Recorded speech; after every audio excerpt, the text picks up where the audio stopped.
ഉറപ്പായിട്ടും ക്രിറ്റിസിസം ഉറപ്പായിട്ടും ഉണ്ടാവും. അപ്പോൾ ഞാൻ എന്തോ ഭാഗ്യം കൊണ്ട് തിരഞ്ഞെടുത്തത് ലോകത്തിലെ one of the most famous സ്പോർട്ടാണ്. ഇന്ത്യയിലെ ഒരു റിലിജൻ എന്ന കണക്ക് കൂടുന്ന ക്രിക്കറ്റാണ്.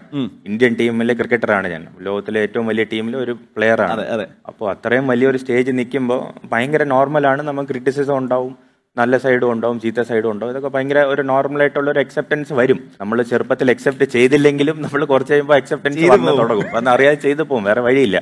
അപ്പോൾ അതിൽ എനിക്ക് പറയാനുള്ള ഒരു ഇതെന്ന് വെച്ചാൽ, ഏറ്റവും കൂടുതൽ ക്രിട്ടിസൈസ് ചെയ്യുന്ന നിങ്ങളെ സ്നേഹിക്കുന്ന ആൾക്കാരായിരിക്കും. ഞാൻ പണ്ട് ക്രിക്കറ്റ് കളിക്കുമ്പോൾ വീട്ടിൽ ഔട്ടാവും. അപ്പോൾ അച്ഛൻ്റെ അടുത്ത് എല്ലാവരും സംസാരിക്കും. അപ്പോൾ ഔട്ടായ ഉടനെ അച്ഛനെ വിളിക്കുമ്പോൾ അച്ഛനാണ് ഏറ്റവും കൂടുതൽ ദേഷ്യപ്പെടുന്നത്.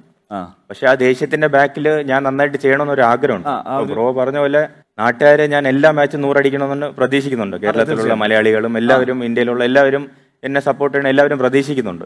ആ പ്രതീക്ഷ ആലോചിച്ച് എല്ലാവരും വൈകിട്ട് 8 മണിയാകുമ്പോൾ ബാക്കി കാര്യങ്ങളൊക്കെ മാറ്റി വെച്ച് സഞ്ജു ഇന്ന് കളിക്കുന്നുണ്ട്, അന്ന് ഡിന്നറൊക്കെ ഫാമിലിയൊക്കെ എല്ലാവരും കൂട്ടുകാരെ കൂട്ടിയിരിക്കുമ്പോൾ സഞ്ജു ഫസ്റ്റ് ബോൾ ഔട്ട് ആവുമ്പോൾ ഉറപ്പായിട്ട് എന്താണ് പ്രതീക്ഷിക്കുന്നത്? ഈ തങ്കപ്പച്ചക്കാര്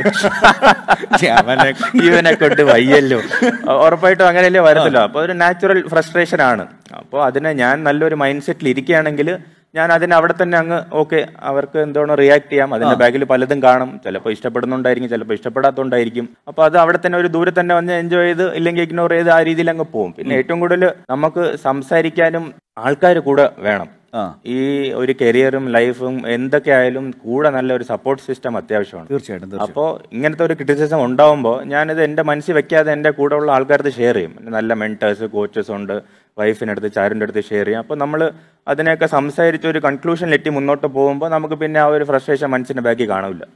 അപ്പോൾ ആ രീതിയിലാണ് ഇതിനൊക്കെ ഞാൻ ഫേസ് ചെയ്യണം. എന്ത് വന്നാലും നമുക്ക് അത് സോർട്ട് ചെയ്ത് മുന്നോട്ട് പോകാം എന്നുള്ളൊരു മൈൻഡ് സെറ്റ്, അതാണല്ലോ ആദ്യം വേണ്ടത്. ഉറപ്പായിട്ടും ചിലപ്പോൾ സോർട്ട് ചെയ്യണം, ചിലപ്പോൾ സോർട്ട് ചെയ്യാതെ വിടുകയും വേണം. ചെറിയ ദേഷ്യവും ചെറിയ ആങ്കറൊക്കെ വേണം ലൈഫിൽ.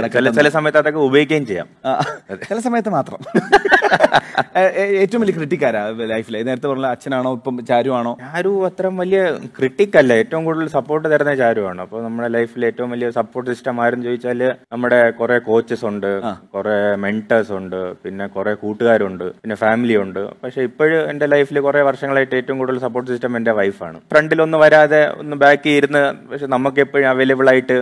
അല്ല, പുള്ളിക്കാരി പഠിച്ച് എവിടെ എന്തോ വലിയ സംഭവമൊക്കെയാണ്, ഡിഗ്രിയൊക്കെ എടുത്ത് BA കെമിസ്ട്രിയോ എന്തൊക്കെയോ ആണ്, MAയോ എന്താണ്, MA first class, third class, എന്തോ വലിയ സംഭവമൊക്കെ പഠിച്ച് വലിയ പാസ്സായ ആളാണ്.